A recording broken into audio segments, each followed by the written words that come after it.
All Nations Sunday. We've got a few things going on, but then we just need to make sure we're all on the same page. Romans chapter number 8. We're going to start at verse 28. And it's probably been a while since I said this. I just want to say this from the bottom of my heart. I love this church. I am so glad that our paths have crossed. And I am so thankful that 2.5 years ago you allowed us to come and step in and to try the best we could to fill these giant shoes by Brother and Sister Arnold. And we are just privileged to be here. When I travel, look around, I brag on the church everywhere I go. I'm thankful for a good church. But God is not finished with this church yet. Amen. We've got a lot to do before the rapture of the church. I'm going to encourage you today, Romans chapter 8, verse 28. We know that all things work together for good to them that love God, to them who are the called according to His purpose. Now, that's probably one of the best scriptures in all the Bible right there, because that's going to fix a lot of stuff if we could really grasp. This one verse could fix a lot of bitterness that people have been holding on to for years.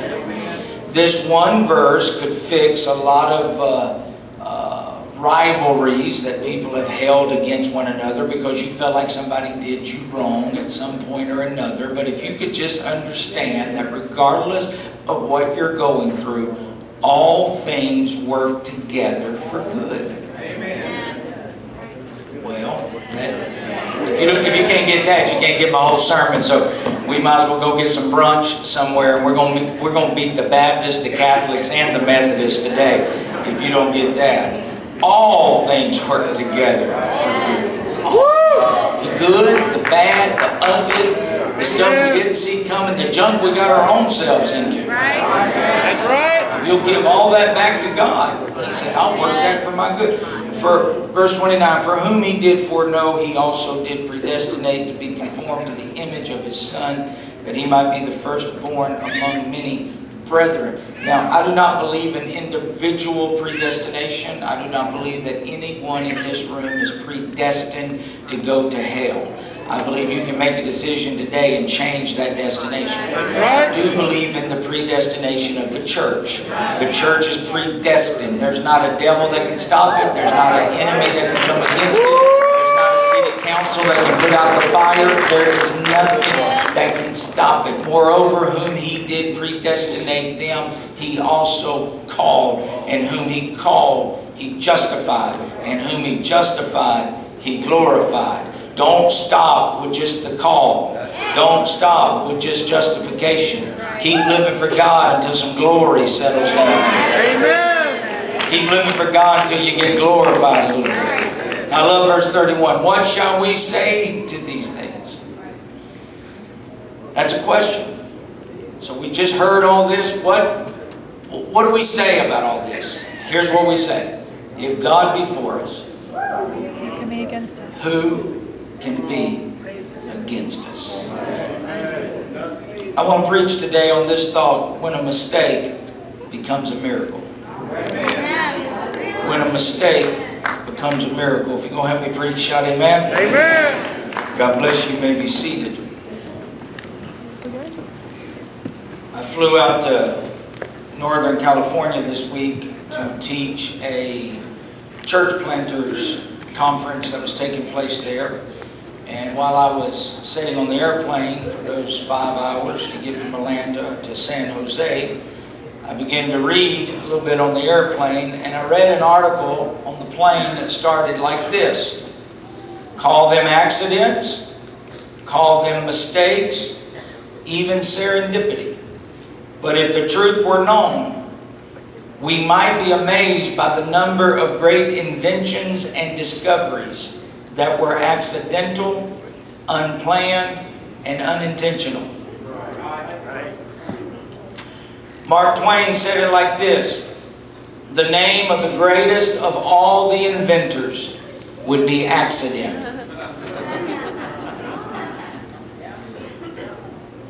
When Caitlin was just a little girl, every time she would do something that she should not do, or something would happen around the house that would have her fingerprints on it, It's just as a little girl, she would say, it's just an accident. She'd see mom and daddy getting upset about something. It's just an accident. The reality today is that every one of us have made our fair share of accidents. Amen. No man ever became great or good except through many and great mistakes. Right. Another writer said it like this: sit down, pour yourself a Coke, have a chocolate chip cookie, then grab a yellow sticky note and write this down. Mistakes are good. Everybody said mistakes are good. Now, we've all made mistakes. Some of us act like we haven't. I understand. You've got an image to keep. Just to let you know, we know you're a liar. But if you want to keep lying, that's totally fine.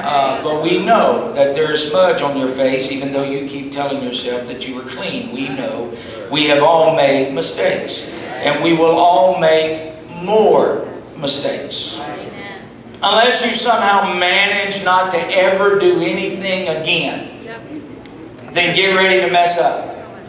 Because as long as we are breathing, we will make mistakes. The Stinsons bought me a little sign that's in my office, and it says, an oops is better than a what if.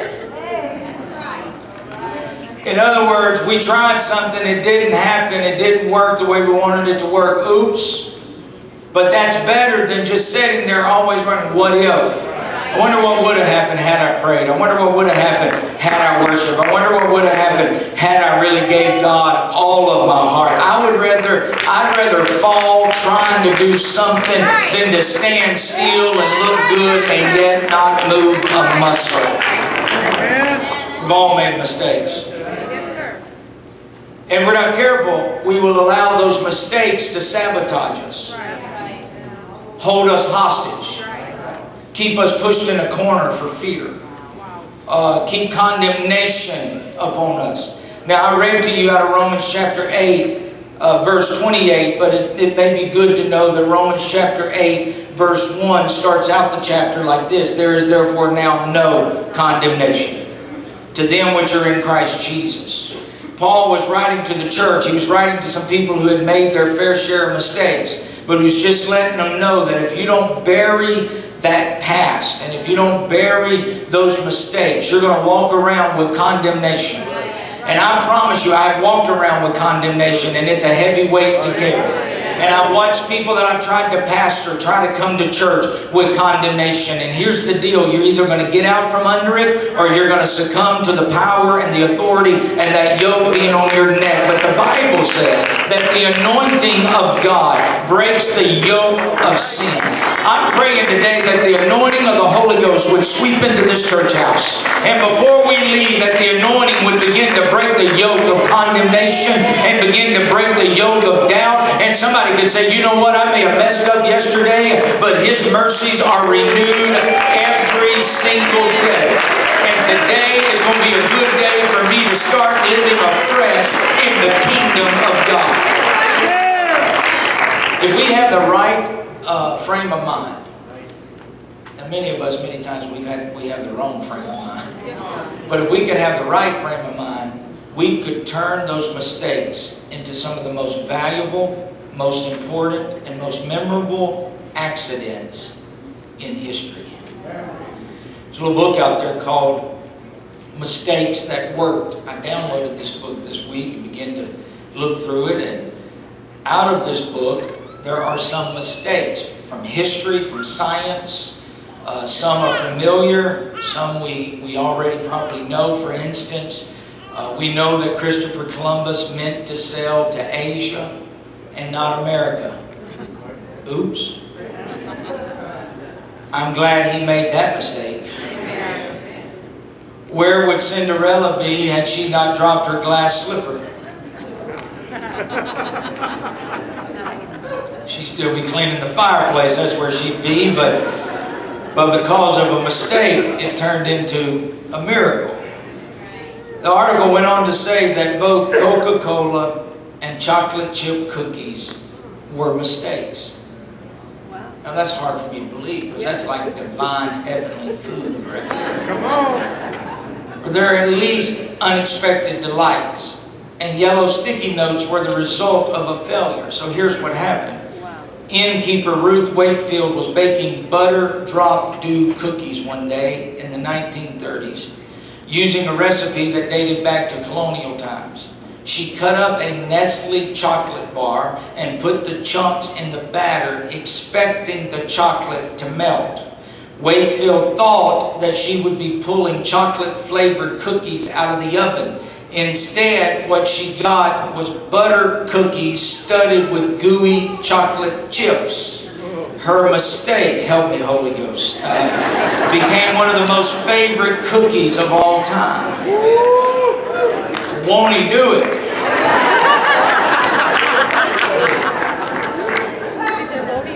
Coca-Cola was the result of another delicious accident. In 1886, a pharmacist by the name of John Pemberton cooked up a medicinal syrup in a large brass kettle, slung over an open fire, stirring it with an oar.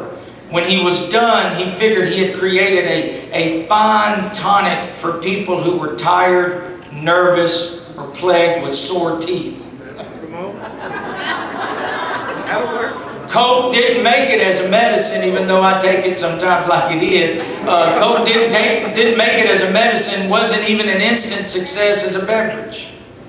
In the first year, Pemberton spent a whopping $73.96 promoting his new product, but managed to only sell $50 worth.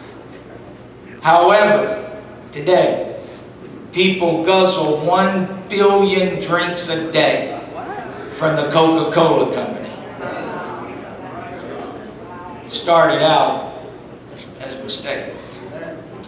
Yellow sticky notes, officially known as Post-it notes, which is how I repaired some stuff around my house one time. Our shower curtain kept falling down, and instead of going and buying a little end for it, I just found some sticky notes, and I just kept peeling the sticky notes back until it was the right size to hold that shower curtain up. And that stayed there to the day we sold that house. But it was a beautiful invention, because if I was taking a shower and had a sermon thought, I could just reach up. Right? They got their start in 1968 when a 3M researcher tried to improve adhesive tape. What he got was a semi-sticky adhesive. Not exactly what you want out of a tape. Even so, he knew he had something cool, he just didn't know what to do with it. 4 years later, another 3M scientist was getting frustrated. This scientist was a member of his church choir, and he kept dropping the bookmarks stuck in his hymnal. What he needed was something that would stick without being too sticky. Something just like that weak glue his colleague had accidentally created. And so in 1980, the Post-it note became an official product and a huge hit. It started out as a mistake.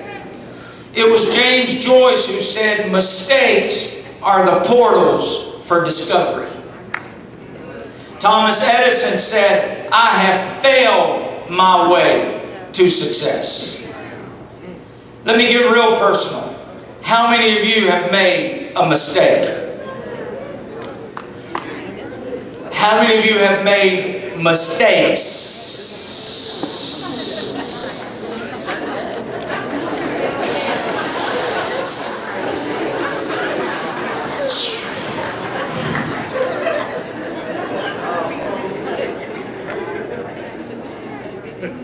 I don't mean a wrong turn.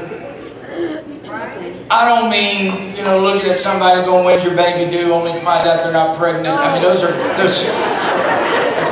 bad mistakes, but that's not what I'm talking about. Some really bad mistakes.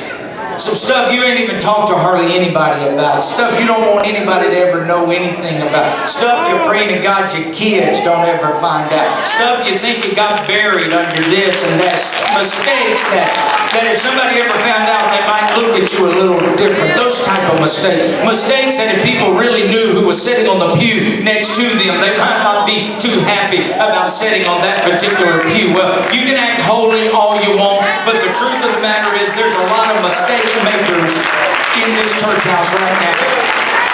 There's a lot of people that's done a lot of dumb stuff, a lot of stupid stuff, a lot of ignorant stuff, a lot of idiotic stuff, stuff that we had to do it over again. We would never want to do that, but there we were with our mistake in hand, and God says, all right, let's move on beyond this and see if I can give you a miracle out of the mess that you just got yourself into. We make mistakes. Look at the person next to you and say, you're sitting next to a mistake maker.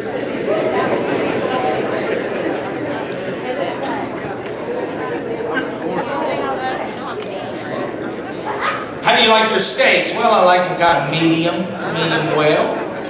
How do you like your mistakes? Well done. Well done. Webster defines the word mistake as to blunder. Well, I made a living out of doing that. To misunderstand the meaning or intention of. Mistake. To make a wrong judgment of the character or ability of someone. Mistake. This is a hard one for me to say. To be wrong.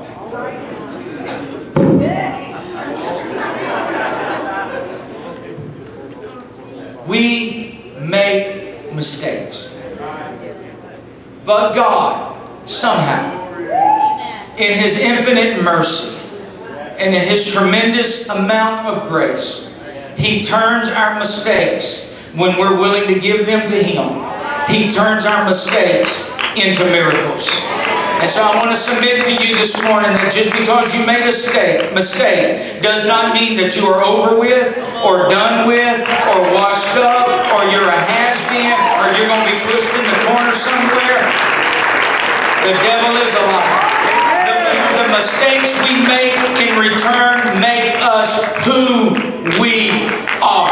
You are where you are today because you have taken the good and the bad and you've given it to God, and God says, all right, now let me get you to where you need to be. You would not be where you are. Amen. That's good. Oh boy, there's so much going through my mind right now, so many illustrations.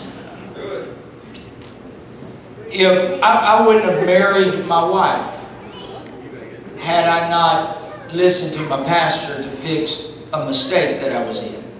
Because I was dating another girl. You know, you're 18 years old from Louisiana, you should already be married. I mean, if you don't graduate from high school with a spouse in Louisiana, you've done something terribly wrong. My pastor told me, he said, you're making a mistake. You're making a mistake. I look back, I'm so thankful that God brought something marvelous, magnificent, miraculous. Mucho. Richard, lean down, Richard. I feel like I'm talking to you. You're scaring me. I'm talking to I am so glad.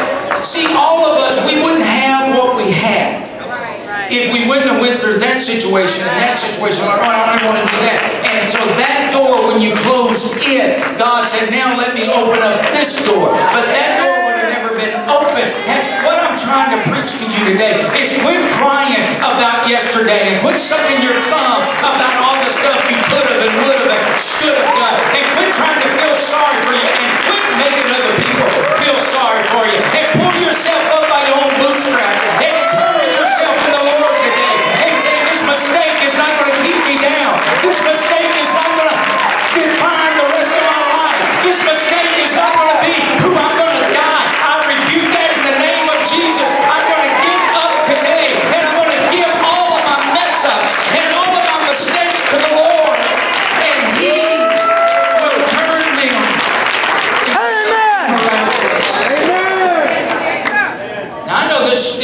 shallow preaching. That's all I got today, okay? It's all I got on an airplane, so it's just shallow preaching. But as you start looking through this book, you can almost go to any page.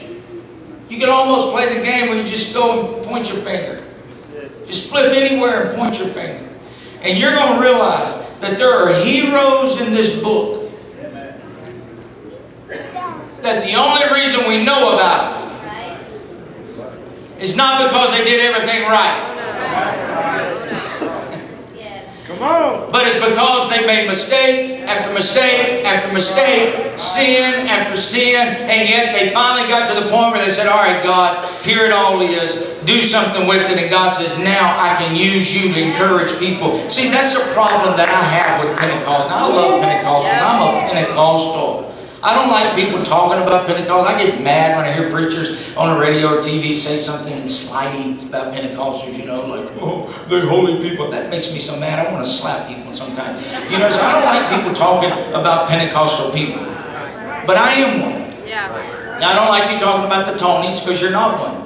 But I can talk about it because I am one. Now, I am a Pentecostal. And I'm just going to tell you, one of the things that perturbs me about Pentecostals is we try to act like we're perfect. Yep. We try to act like we have never messed up. We don't want people to think that we were almost divorced. We don't want people to think we were divorced. We don't want people to think we ever had marriage problems. We don't want people to think that we ever lost our temper. We don't want people to think we ever used to drink or smoke or cuss. We don't want people to think we used to ever do anything like that. And so what happens is when somebody walks into our church that's not Pentecostal and they observe the landscape and they sense from everybody that, like, who are you here?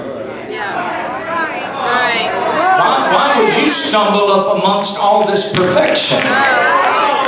And then people feel a wall and all they think is, well, man, I wasn't born into this, and so I can't. Well, the reality is the majority of us was not born into this. Our mamas and daddies wasn't like this. Our grandmas and grandpas was not like this. But yet God brought us into this, and we began this history with our families. What I'm trying to say is when you see brand new people walk in, you don't have to act like you're all perfect and holy and you've never messed up. The best thing you can do is look at somebody and say, if you'll give God everything in your life, I was just like you 5 years ago. I was just as messed up. I'd blow your mind if I told you how messed up I was 7 years ago, but I started coming to church and somebody started teaching me a Bible study and somebody started showing me the Word of God and God started putting this together and this together. I want to preach to you today. If you're here and you're not perfect, don't you dare look around and think this is a perfect church. It is not a perfect church, but it is a good church with a bunch of people that's trying their best to give their heart to God, and we're going to do everything we can to help turn all of our mistakes into something. Oh, I feel the Holy Ghost in here. Somebody ought to just clap their hands and give Him praise.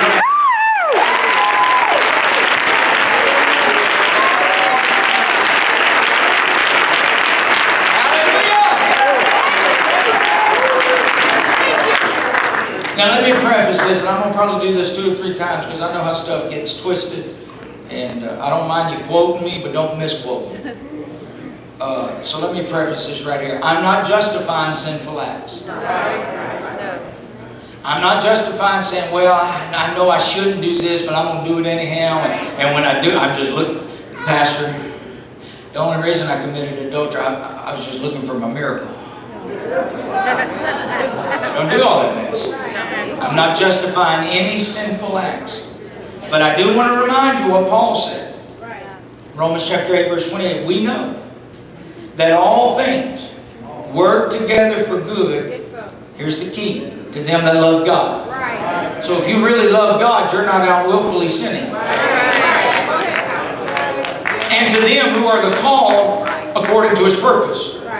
What shall we say, verse 31, to these things? If God be for us, who can be against us? So what the writer is saying is that we can spend the rest of our lives talking, reliving, remembering all the mistakes that we've made.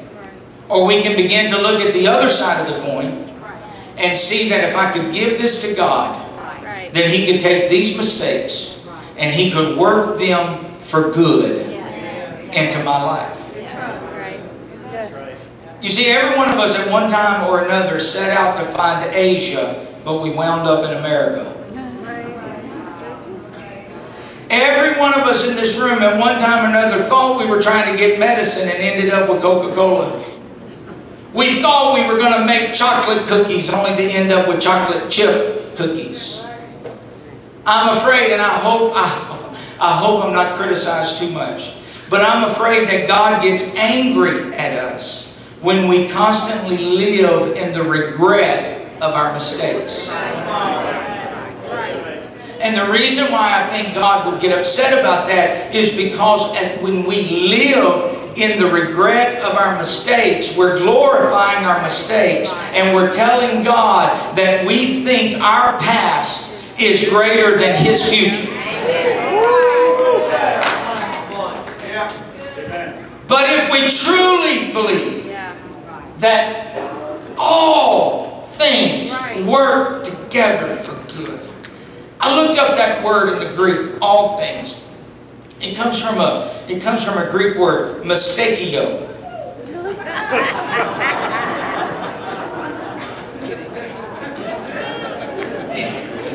It really doesn't. We know. I'm just messing with you. So let me say it like this. Mistakes work together for good. Error works together for good. You can walk into this sanctuary focusing on all your regrets and all your mistakes and all your mess-ups. Or you can understand that God wants to help you overcome all those mistakes and those mess-ups and those issues. And I don't know about you, but I've made my fair share of mistakes. And I've listened to the devil when he would try to talk me into quitting, or he would try to talk me into giving up. But the Holy Ghost spoke to me this week and said that God's mercy is greater than my mistake, and that His grace is greater than my guilt, and His compassion is stronger than my condemnation. And I want to preach to you, the devil has been talking to too many of you too much, and he's been trying to tell you to quit prematurely, and too many people he's trying to talk into giving up during the mistake stage. But God sent a preacher here to tell you and remind you all things work together for good. So if you've never made a mistake, this sermon is not for you. You're dismissed. But for all of you mistake makers, I wish you would clap your hands and make some noise right now and just thank God. You mean I don't have to quit? You mean I don't have to give up? You mean I don't have to throw in the towel? You mean I don't have to live with this scarlet letter on my forehead the rest of my life? You mean I don't have to sit over in the corner somewhere and suck my thumb until Jesus comes? No, honey, you don't have to do that. Don't you dare quit. Don't you dare let the devil win. If God be for us, who can be against us? Yes, you've made some mistakes. Yes, you made some bad choices. Yes, you walked down the wrong road. But you hear me, God is not finished with you yet. He has not deserted you. All things work together for good. He does not hate you. All things work together for good. You've not made too many mistakes. All things work together for good. Somebody ought to give him a hand clap of praise. Somebody ought to give him a shout of victory. You just ought to mess with the devil's mind right now and just go ahead and praise him, even though you made some mistakes this week.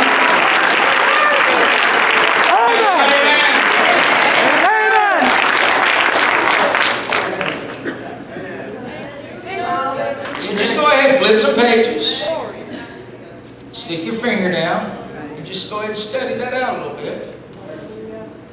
There's a little old chicky-doo in the Bible.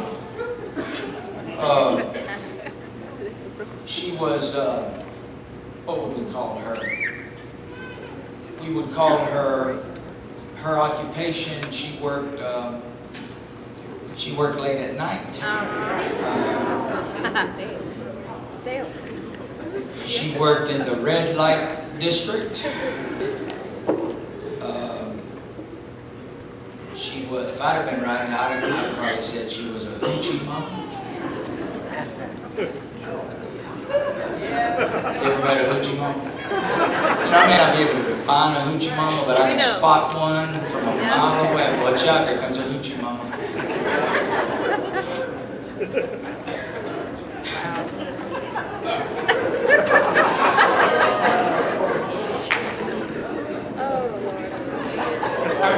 to New York City for the very first time. I was like 19 or 20 years old. And I was amazed at that big city. And I was just no country boy. And our car broke down on the side of the road. And this lady came up to us. And maybe my hoochie mama radar had not really peaked yet. And this lady wanted to know if she could help us. And I was like, I don't think you could really probably work on a car. You don't look like you. She was like, but can I help y'all? Now,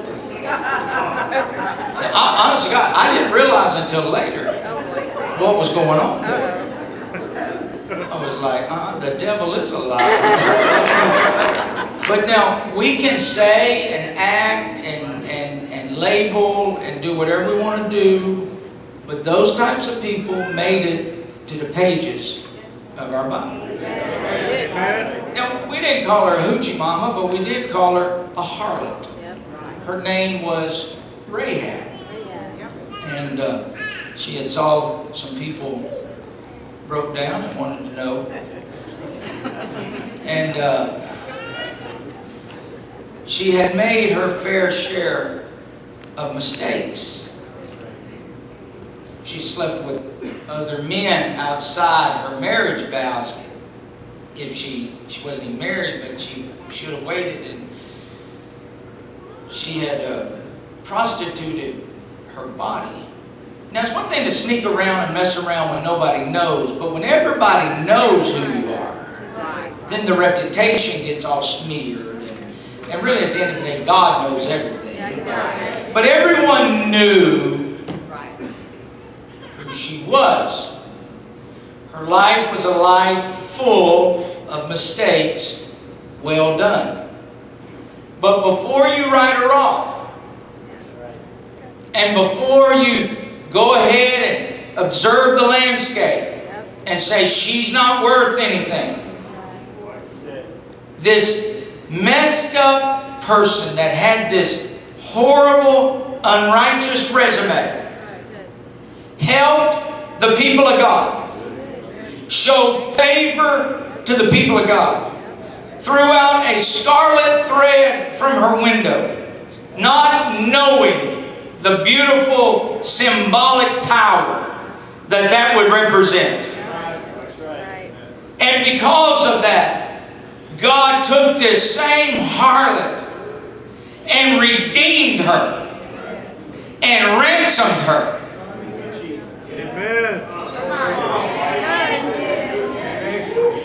And allowed her to be spared. She gets connected to the people of God. And neither did God allow her mistakes to keep her from being part of something miraculous. Because if you'll read Matthew chapter 1, you'll see that Rahab, that old harlot, that lady of the night, the red light district with the red cord in her window, that now this Rahab was in the lineage of Jesus Christ. Her blood helped shape the blood.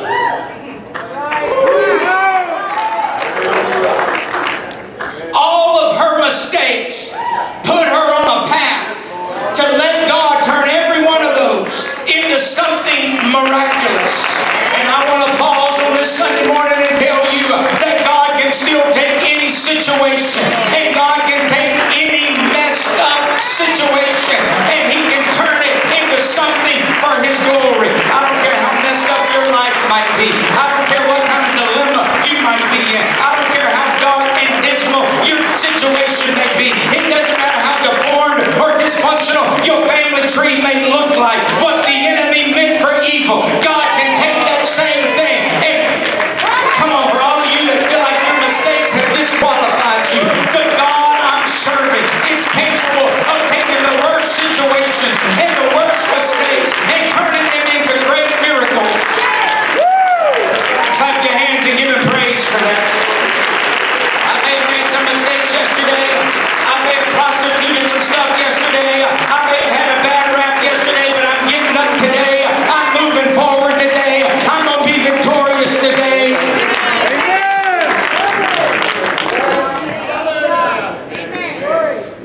just keep flipping.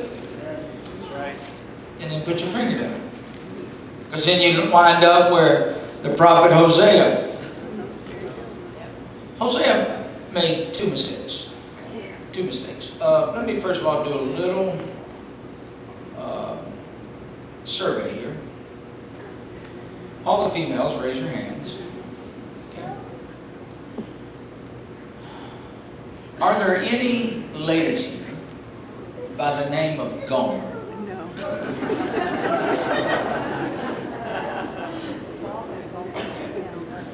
If a Gomer's watching online, please forgive me.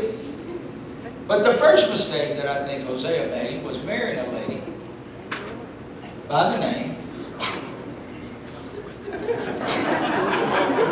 Like if I fell in love with a Gomer, I would probably have to be like, what's your middle name?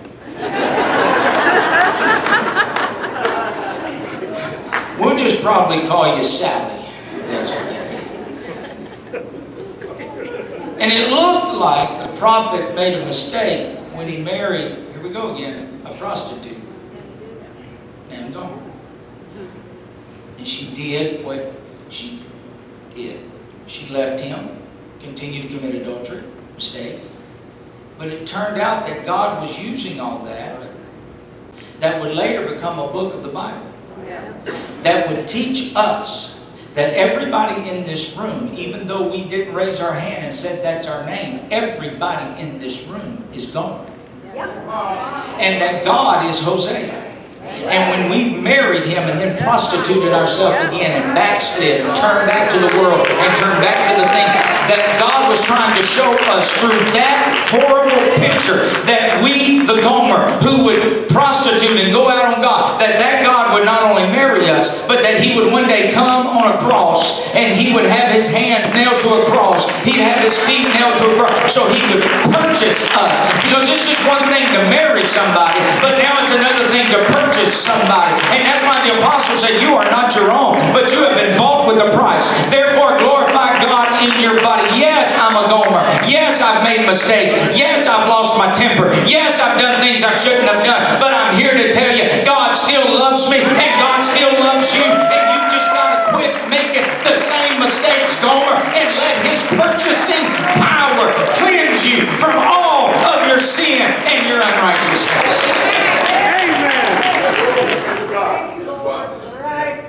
There's another story. Boy, I tell you what. Now, I have a problem with this next story because there was a lady that was brought to Jesus who was caught in the act of adultery. And my issue with that story is, again, I'm not going to be the smartest preacher there preaches here, but my issue with that story is if a lady was caught in adultery, then there's some little pervert running around that should have been right there in the circle as well. That's right. This story is a perfect example of what goes on in church, because you see some people get called and other people don't get called. That's right. That's right. And I don't understand all that. I can't explain all that. I just know that sometimes that's the way the chips fall. So they bring this lady before Jesus, and she was caught in the act. She hadn't made a mistake. She was making a mistake. And they brought her to Jesus. Now that we just missed it. Her mistake is what introduced her. Had she never made the mistake, she'd have never been brought to the feet of Jesus Christ. Amen. You didn't come in here because everything was perfect in your world. You didn't walk into the church because everything was great and grand in your life and you didn't need anything. That's a lie. You came to church because you were caught in the act. You came to church because you were busted red-handed. You came to church because you didn't know what else to do. You tried everything else, and everything else has let you down. We cannot forget that the reason we came to church is because we walked in realizing that we have made a mess of everything. We need someone greater than what we currently have. And it's easy for us to condemn people during their seasons of mistakes. The Bible says, and I didn't come for the well, The well need not a physician. Her issue, her mistake, is what put her in the presence of Almighty God. So go ahead and keep acting like you've never messed up. And you'll just keep being kept away from His presence. Go ahead and act like you've never been caught. And you'll just keep staying away from His presence. But the moment you're willing to say, I don't care who knows what anymore. I'm tired of the guilt. I'm tired of the condemnation. Welcome to the presence of the Lord. And when you enter into the presence of the Lord, you may have thought you were going to be condemned. You may have thought you were going to be stoned. You may have thought you were going to die. But the Lord's going to reach down and say, neither do I condemn thee. Go and sin no more. Don't make that same mistake again. You don't have, I want to preach to somebody and tell you, you can go and sin no more. You don't have to keep making the same mistakes over and over and over and over. There is a God that can forgive us and change us and transforms us and renew us. Come on, clap your hands and give Him praise.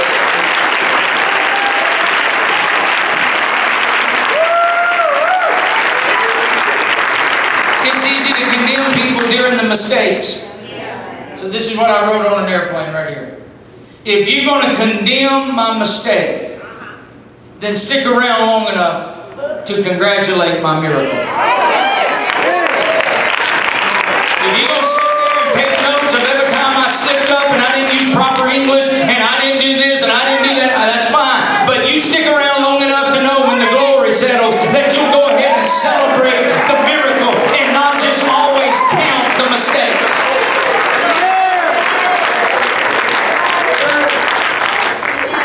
So at about 7:10 this morning, the Lord spoke this to me.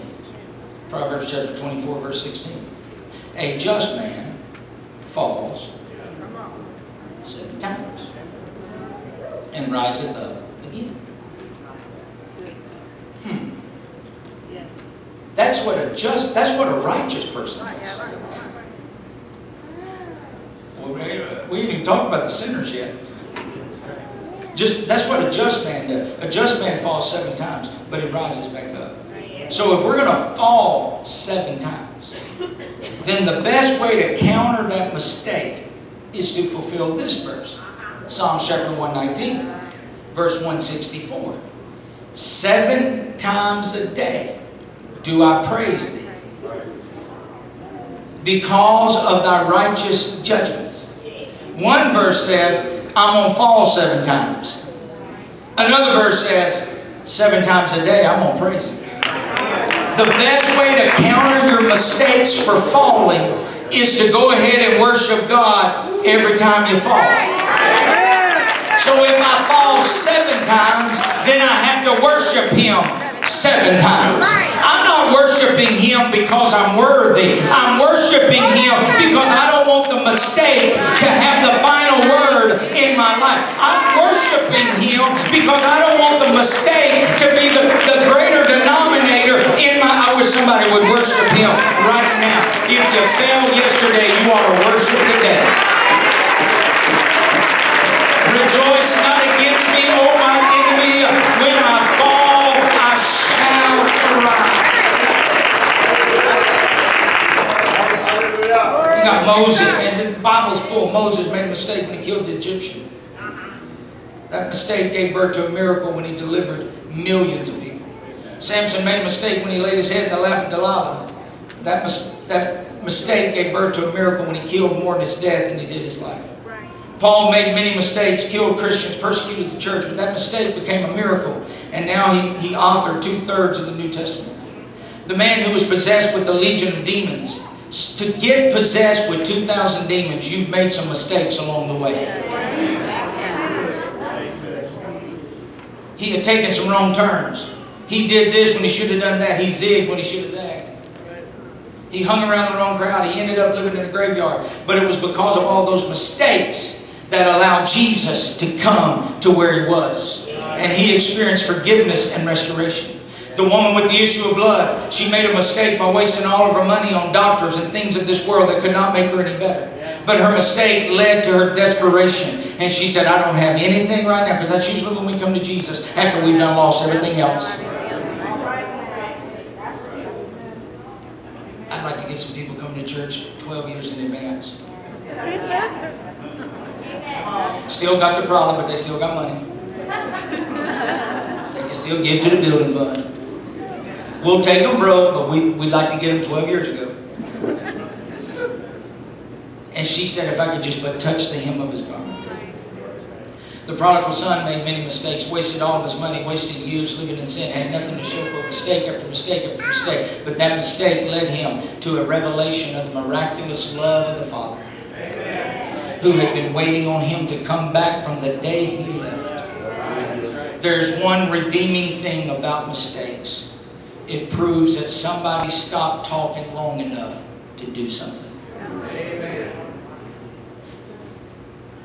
Jim Burke became the head of the new products division at Johnson & Johnson.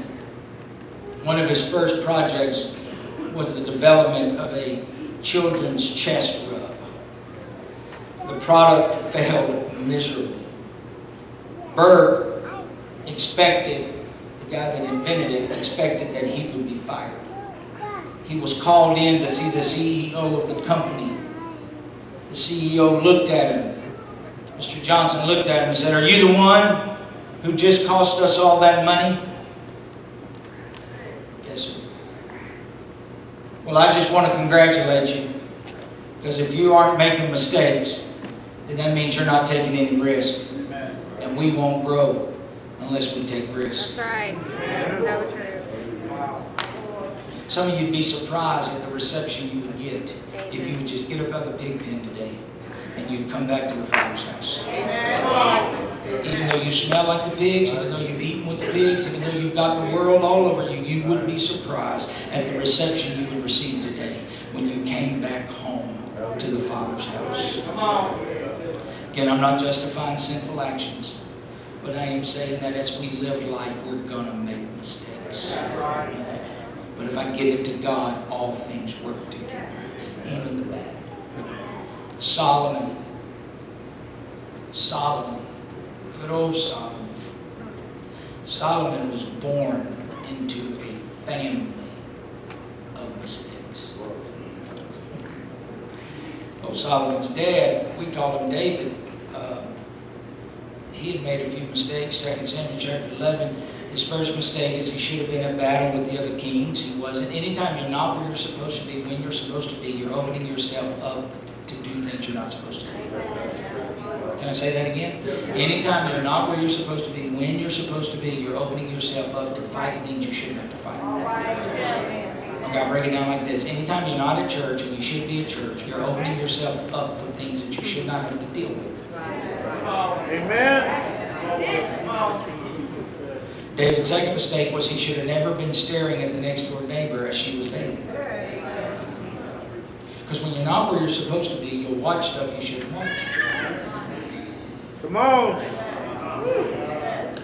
He should have changed the channel.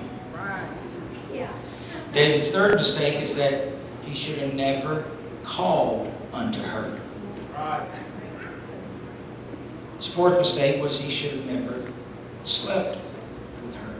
You see how all this could have been avoided? But yet none of it was. His fifth mistake was when he got her pregnant. Sixth mistake was when he tried to cover it up. You can only cover up a pregnancy so long. His seventh mistake was when he tried to frame Uriah, her husband. That didn't work. His eighth mistake was when he had him killed. His ninth mistake was when their child had to die because of their sin. His 10th mistake was when he tried to still hide, even when the man of God was sitting there going, "All righty, the gig is up." "Well, no, church. Mistake after mistake after mistake after mistake. And you would think that God would have gave up on the guy. I might have. I might have said, you probably don't need to look for a job somewhere else. It's really not working out here. My wife gets the heebie-jeebies when you're around. So you might need to go somewhere. But this is what the Bible says, 2 Samuel chapter 12, verse 24. I'm glad God doesn't think like we do. Amen. How many of you know you'd have been fired a few times if God would have thought like us? And David comforted Bathsheba, his wife, and went in to her and lay with her, and she bare a son, and he called his name Solomon. Now check this out. And the Lord loved him. Solomon. The baby that was a direct result of a mistake, of sin, of things that should not have happened. Solomon was the wisest man to live. Isn't it amazing that something so wise can be birthed out of something so dumb? Come on.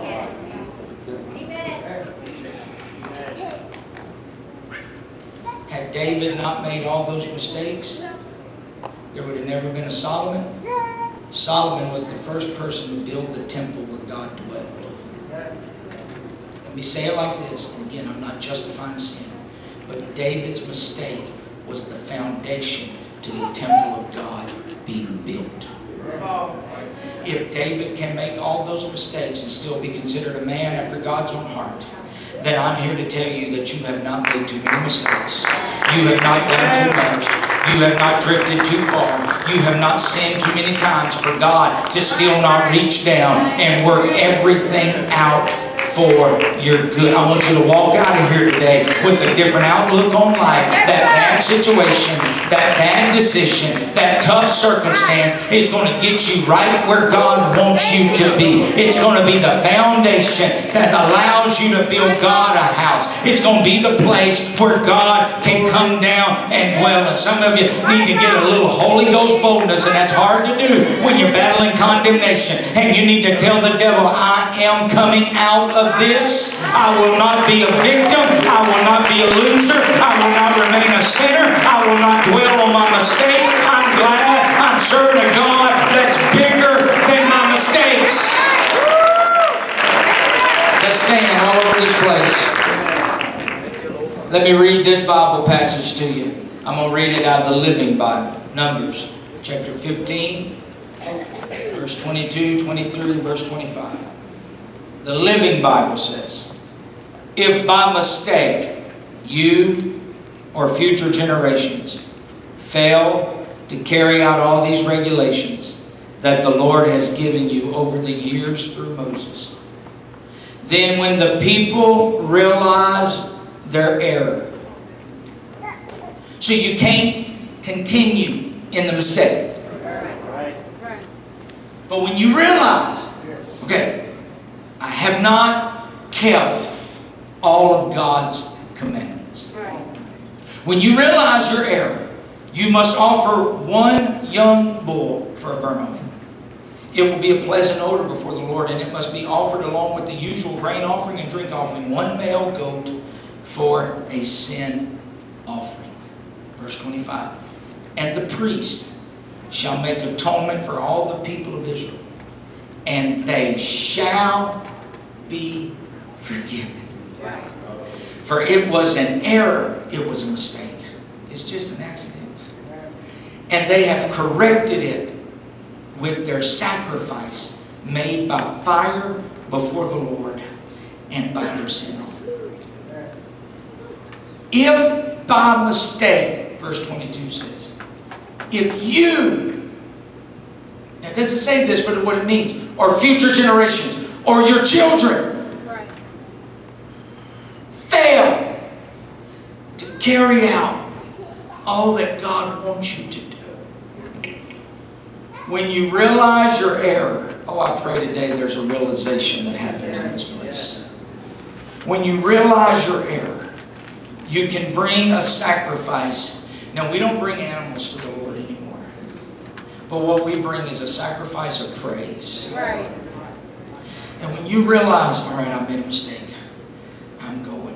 The Bible says, verse 25, that the preacher shall make an atonement for all the people of Israel, and they shall be forgiven. For it was an error, and they have corrected it. You cannot go and continue to sin. Right. You cannot go and keep making the same mistakes over and over and over. But you can bring those mistakes to God. Right. And that mistake can become a miracle if you will go and sin no more. Amen. And they, verse 25 says, they corrected it. I like this. They corrected it with their sacrifice. Because if you're going to fall 7 times, you might as well praise Him 7 times. Because the best way to correct the mistake is to get to the altar. Get your hands up toward heaven and give God a pleasant opening. The Bible says when we ask forgiveness, we can receive forgiveness. So my altar call is simple this morning. If you've ever made a mistake, but you'd like to see God turn it into a miracle, this altar call is for you. If you're here and you think that you've gone too far, then you need to have the revelation that everything, all things, even the bad stuff, can work together for good in your life. This is what I know about mistakes. If you'll let them, they'll be your best teacher. They mean you're doing something. They'll make you smarter tomorrow. Here's what I know about mistakes. They're reversible. Number 5, they create compassion. It's been said before that failure is the battle scar of someone who tried. I wonder if there's anybody in this house today, you've got some battle scars. You've got more mistakes in your past than you care to talk about, but they're keeping you from your future. Can I invite you today to come to this front? You don't have to act like you're worried about what people are going to say. Every one of them, all have sinned and come short of the glory of God. I wish some mistake makers would bring their mistakes to an altar. This is how you do it. This is how you correct it. You bring a sacrifice to the Lord. You bring a prayer of repentance. God, if you'll help me, I'm going to go and sin no more. I'm not going to walk back into that situation. I'm not going to walk back into that